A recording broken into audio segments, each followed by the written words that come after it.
Subscriber Nation, thank you so much for watching. Make sure you like, subscribe, comment, share. It really means a lot to me. I'm trying to get to 100K, and it's only going to come because of viewers like you. I got asked this question, and I apologize. Back in December, this was 2 months ago, over 2 months ago now. Completely unacceptable, but I have had a newborn in the meantime, and life is totally different. But still the same in many ways, but also totally different.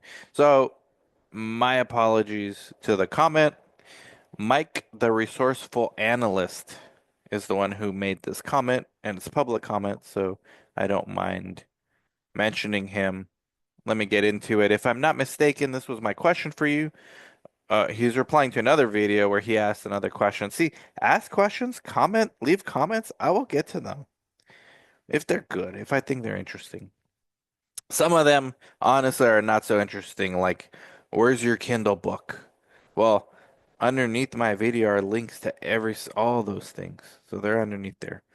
Okay, can you make a video detailing an actionable roadmap for a business analyst that would like to transition into a CRA role? I also realized there are a lot of CRA roles for those who prefer not to travel because of family obligations. So let me answer that last one first. In a traditional sense of the word CRA, because there's all kinds of different definitions of CRAs. If you're at an academic center, CRA is going to be totally different than what actual CRA does in the industry, which I made a video on before. But so in the industry sponsored studies, a CRA travels to sites.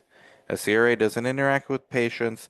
A CRA travels to sites, makes sure that sites are being compliant with the protocol, with the SOP, and with good clinical practice.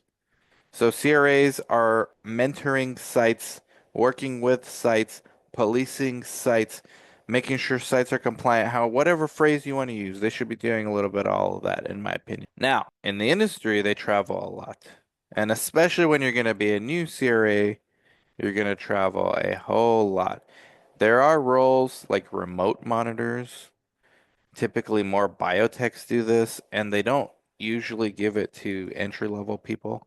There's still a huge need, and go figure, site compliance is a lot higher when monitors actually travel to sites. Take it from me, a site owner of 20 years.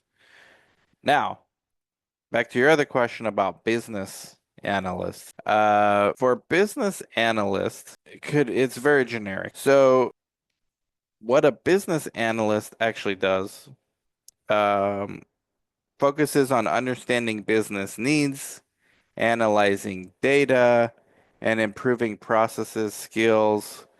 Um, it's very vague what a business analyst is, but there are definitely transferable skills like problem solving, attention to detail, working with stakeholders. To transition to being from that to a CRA, it's not just a magical jump.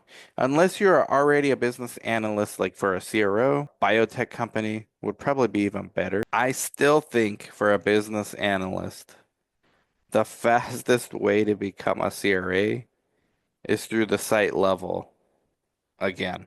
Unless you're at a CRO or a biotech and you can talk to management there and say, hey, you know what? I really want to be a CRA. Can I shadow? And if it's like a small enough organization, there's opportunities. But if it's a big organization, like an IQVIA or like a Eli Lilly, that's probably not the roadmap that you're going to take. That's not a realistic roadmap. It's not a horizontal move. I think the smaller companies, the better. So if you're at a small biotech, it's possible. If you're at a very small CRO, it's possible to go from business analyst at that company to CRA. You just got to talk to people, ask, network, beg. If that's not the case, you got to go the site route.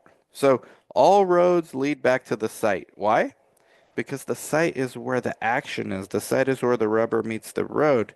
And the sites are more likely to hire a business analyst because, especially smaller sites, they need help figuring out how to run their business. They need biz dev, they need marketing, they need to figure out finances, especially if you're a site that's trying to raise private equity or you're a site that's trying to figure out a way to sell yourself, you might have some skills that a site would want. And in exchange, you do that with the site and you also learn the skills of becoming a coordinator because becoming a coordinator is the fastest path to being a CRA, not a business analyst. So that's the video in a nutshell. Probably not what you wanted to hear, but it all depends on where you are and what kind of business analyst you are. If you're with a small company and they have CRAs at that company, I would try there. You just got to talk to people.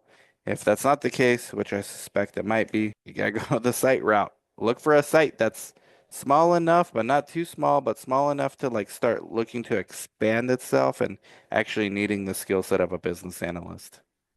And then work your way up as a CRC and then as a CRA from there. Like, subscribe, comment, share. Hopefully this helps. Bye bye.